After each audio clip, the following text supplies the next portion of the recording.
যেহেতু উনি কালকে চলে যাচ্ছে, তাই ওনার সাথে অনেকদিন একসাথে কাজ করেছি এবং আমার সাথে ওনার ভালো সম্পর্কই ছিল।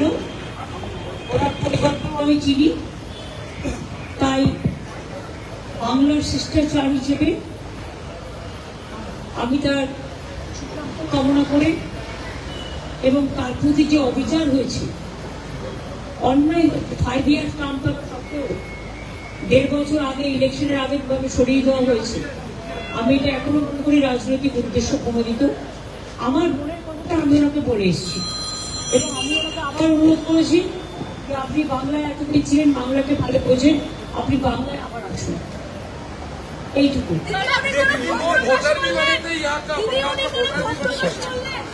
नहीं आगे और कुछ नहीं, जो टिकट हो गया। मैडम একটাই খালি প্রশ্ন ছিল, ওনাকে যেদিন ওনার রেজিগনেশন হলো তারপরে তিনি রাষ্ট্রপতির আসার কথা ছিল, উনি বাগডোগরায় সেই কারণে বাগডোগরা যাবার জন্য উনি তো আমি ট্রাই তো দিয়েছিলাম তো গভর্নমেন্টকে, যে ট্রাই যে বাগডোগরা দলগুলো প্রোগ্রাম শিডিউল ছিল। উনি তো যেতে পারেননি একটাই কারণে, কারণ সেই দিনই ওরা ডিসিশন নিয়ে সরিয়ে দিলেন না। আমরা তো গভর্নমেন্টের ফ্লাইটটা ওনাকে দিয়ে রেখেছিলাম এবং উনি বুকও করেছিলেন এবং ওনার বাগডোগরায় যাওয়ার কথা ছিল। বাগডোগরা প্রেসিডেন্টের ওখানে ওনার যাওয়ার কথা ছিল, থেকে ওনাকে মেসেজ দেওয়া হলো বাগডোগরায় না দিয়ে দিল।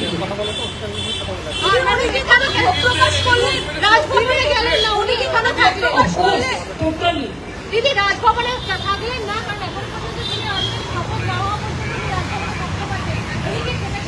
ওনার শিষ্টাচার তখন ওনাকে রাখতে হয়নি এবং ইন্ডাস্ট্রিজ তখন ইন্ডাস্ট্রিজের কেন পক্ষে সুতরাং নিজের মর্যাদায় উনি হোটেলে থাকতে চেয়েছিলেন।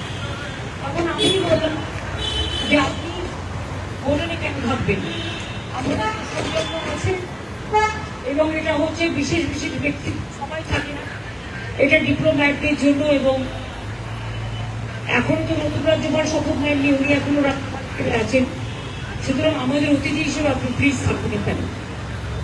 তারপরে আমি এসছি ভোট देने आएंगे यहाँ पर बंगाल पे, लेकिन सब क्वेश्चन का रिप्लाई हम कैसे देंगे? ভোট अगर आए तो जरूर आएंगे। আরো ভালো ভালো খবর দেখতে সাবস্ক্রাইব করুন বাংলা হান্টের ইউটিউব চ্যানেল। বাংলা হান্টের আরো খবর দেখতে নজর রাখুন। বাংলা খবর মানেই বাংলা হান্ট।